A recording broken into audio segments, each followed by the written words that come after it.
بسم اللہ الرحمن الرحیم۔ حضور صلی اللہ علیہ وسلم کا ارشاد ہے کہ کوئی شخص جو سونے کا مالک ہو یا چاندی کا اور اس کا حق یعنی زکوٰۃ ادا نہ کرے تو قیامت کے دن اس سونے چاندی کے پیترے بنائے جائیں گے اور ان کو جہنم کی آگ میں سے تپایا جائے گا، گویا وہ خود آگ کے پیترے ہیں۔ اللہ دیکھیے، آگ بنایا تھا سونا چاندی کا، پھر ان سے اس شخص کا پہلو اور پیشانی اور کمر داغ دی جائے گی۔ اللہ دیکھی، زکوٰۃ ادا کرنا ضروری چھو، رمضان میں زکوٰۃ ادا کرو پڑتا سونا چاندی کے کی کال کے جو سونا چاندی کا مالک ہے اور اس کو زکوٰۃ ادا نہیں کر رہا ہے، اس کو آگ بنا کر کے اس کو داغ دیا جائے گا۔ یہ لو تمہارا خزانہ ہے، رکھو پاس میں۔ آگ کوئی رکھتا ہے تو زکوٰۃ ادا کرنا بہت ضروری ہے، زکوٰۃ ادا کرو پڑتا داغ دی جائے گی اور بار بار اسی طرح تپا کر داغ دیے جاتے رہیں گے۔ انہیں کدھر داغتے دیکھتے رہتے ہیں بار بار۔ قیامت کے پورے دین میں جس کی مقدار دنیا کے حساب سے 50,000 برابر ہوگی، اس کے بعد اس کو جہاں جانا ہوگا، جنت میں یا جہنم میں چلا جائے گا۔ اللہ فائدہ یہ بڑی لمبی حدیث ہے جس میں اونٹ والوں پر اونٹ کی زکوٰۃ نہ دینے کا، گائے بکری والوں پر ان کی زکوٰۃ نہ دینے کا عذاب اور اس کی کیفیت بتائی گئی ہے۔ یہاں عام طور سے جانوروں اور اس کے متعلقات ایسی چیزیں ہیں جو یہاں عام طور سے ہوتی ہے، اس لیے اتنی ہی حدیث پر کنایت کی اور اس سے بھی سب چیزوں کا اندازہ معلوم ہو سکتا ہے کہ زکوٰۃ نہ دینے کا کیا حسر ہے، کہ یہ وبال اور عذاب۔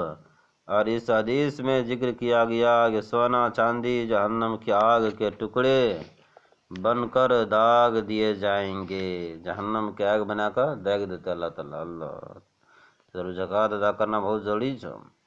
یہ تو صرف قیامت کے دن ایک دن کا عذاب ہے جو پیشی کا دن ہے، لیکن اس دن کی مقدار بھی 50,000 برس ہوگی۔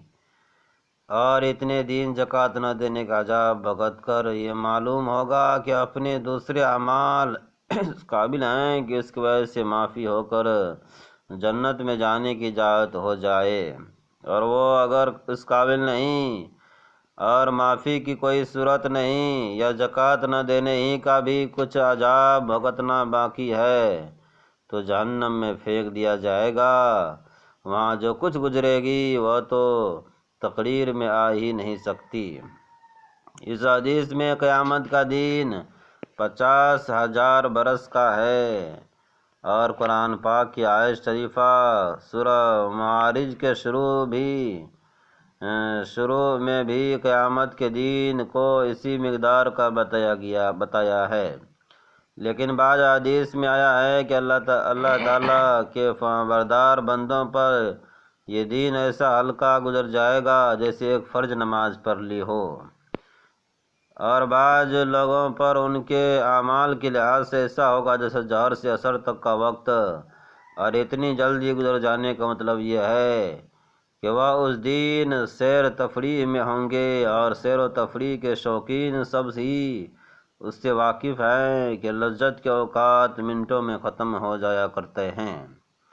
ایک حدیث میں حضرت صلی اللہ علیہ وسلم کا ارشاد ہے، یہ نہ ہوگا کہ روپیہ پر روپیہ اور اشرفیہ پر اشرفی رکھ دی جائے، بلکہ اس کے بدن کو اتنا وسیع کر دیا جائے گا جس پر یہ سب برابر رکھے جائیں گے، اور ان کو اس سے کہا جائے گا کہ اپنے خزانوں کا مزہ چکھو۔ حضرت صوبان رضی اللہ عنہ سے نقل کیا گیا ہے کہ جتنا سونا چاندی اس کے پاس ہوگا، اس کے ہر قیرات کا جو تقریباً 3 رتی ہوتا ہے پھیلا کر آگ کا ایک ٹکڑا بنایا جائے گا، پھر اس کے سارے بدن کو منہ سے پاؤں تک داغ دیا جائیں گے۔ اس کے بعد چاہے اس کی بخشش ہو جائے یا جہنم میں ڈال دیا جائے۔ آگ میں تپا کر داغ دینے کا جو عذاب حدیث شریف میں گزرا ہے، یہ قرآن پاک میں بھی آیا ہے، جیسا کہ دوسری فصل کے آیات نمبر 5 پر گزرا۔ بعض حدیث میں اس کے مال کا سانپ بن کر توق پہنانا بھی آیا ہے۔ اس لیے زکوٰۃ ادا کرنا بہت ضروری ہے۔ اگر زکوٰۃ ادا ہم نہیں کریں گے تو ہمارا مال جو ہے آگ بن جائے گا، سانپ بن جائے گا، اور وہ ہمارے لیے وبال جان بن جائے گا۔ اس لیے زکوٰۃ کو ادا کرنا ضروری ہے۔